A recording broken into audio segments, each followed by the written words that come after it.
L'Égypte élargit le canal de Suez que promet l'avenir. Mesdames et messieurs, bonjour. Nous vous saluons pour notre commentaire médiatique d'aujourd'hui. Dans un projet colossal et puissant, l'Égypte a commencé à élargir son canal de Suez.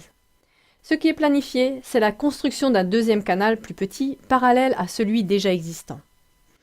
Dans cette émission, nous mettrons en évidence la question de la répercussion de ce projet gigantesque sur l'avenir de l'Égypte.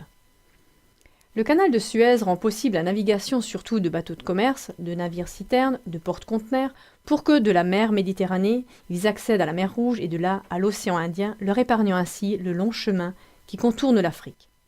Un second canal est en train d'être creusé sur une longueur de 35 km. En outre, le canal déjà existant est élargi et approfondi sur 37 km.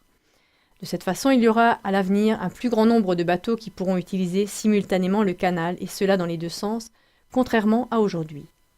Les temps d'attente seront raccourcis d'un tiers, les rentrées d'argent provenant de l'utilisation de ce canal seront doublées, et cela à hauteur de 10 milliards d'euros. Ce projet est accompagné d'autres programmes de développement, comme la construction de tunnels, de ponts, d'infrastructures, ainsi que de zones touristiques et industrielles. D'après le gouvernement égyptien, cela va créer 1 million d'emplois. Comme l'a fait remarquer le nouveau président égyptien Al-Sisi, les finances proviennent uniquement de fonds égyptiens afin d'être indépendants des cartels des banques internationales. En l'espace de 8 jours et au moyen de certificats d'investissement qui ont été exclusivement vendus à des Égyptiens, ils ont pu réunir 6,7 milliards d'euros. Le projet devrait être clôturé en l'espace de 3 ans. Al-Sisi a même souhaité que ce soit terminé en l'espace d'un an. Nous pourrions nous réjouir de ce développement, mais que s'est-il passé avec les pays qui dans le passé ont essayé de tenir sur leurs propres pieds pour ne pas être dépendants des USA ? Pour répondre à cette question, jetons un coup d'œil sur le destin d'un pays qui a réussi à devenir économiquement indépendant et qui est devenu le pays le plus riche d'Afrique, la Libye. L'ancien chef d'État libyen, Mouammar al-Kadhafi, a débuté dès 1984 avec le plus grand projet d'eau douce du monde. Des réserves d'eau immenses ont été amenées du sud du pays sur plus de 2000 km jusqu'à la plus grande ville de la côte méditerranéenne. Cela a permis l'irrigation systématique des champs de céréales et des plantations de fruits dans le désert et a permis l'approvisionnement gratuit des Libyens en eau potable. Sous Kadhafi, cela était considéré comme un droit de l'homme. Mais l'indépendance politique et économique de la Libye a connu une fin abrupte avec les bombardements de l'OTAN en 2011. Le système d'eau potable, qui comptait comme 8e merveille du monde, a été empoisonné durablement par l'uranium enrichi. Kadhafi a été assassiné et le pays a été plongé dans le chaos. À l'encontre d'un autre pays émergent et de son chef d'État, on peut actuellement observer les traits similaires d'une intervention d'agression militaire massive et accablante de la part de l'Occident, notamment des USA, à savoir à l'encontre de la Russie et de son président Vladimir Poutine. Une étude de la firme de consultation Avara dit que la production industrielle russe s'est accrue de 50% entre 2000 et 2013. En même temps, le pays a connu une modernisation complète.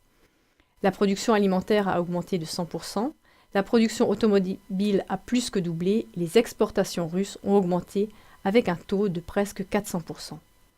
Cela dépasse de loin tous les pays de l'Ouest. Alors qui s'étonne que l'économie russe doit subir des dégâts et que Poutine doit être destitué ? Cela est provoqué par différents moyens.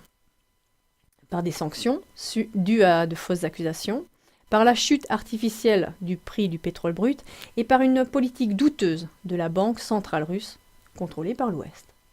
Regardez pour cela notre émission du 17 janvier 2015 intitulée « L'effondrement du rouble, quelle est la cause ?» Tout converge pour que la Russie soit entraînée dans une guerre destructive. Mais revenons à l'Égypte et à son projet d'élargissement du canal de Suez qui permet l'épanouissement économique du pays. Si ce projet réussit, cela va sûrement réjouir l'État égyptien. Mais si tout devait tourner autrement, nous ne devrions pas en être étonnés. Car le destin d'autres hommes d'État qui ont pris en main la destinée de leur pays ne laisse rien envisager de bon. Ainsi, par exemple, le Vénézuélien, Hugo Chavez, l'Irakien, Saddam Hussein, ou bien le Libyen Kadhafi. Ils ont tous été massivement sous pression politique et militaire parce qu'ils n'ont plus vendu leur pétrole en dollars US. Le but déclaré des USA était à chaque fois de renverser ces chefs d'État.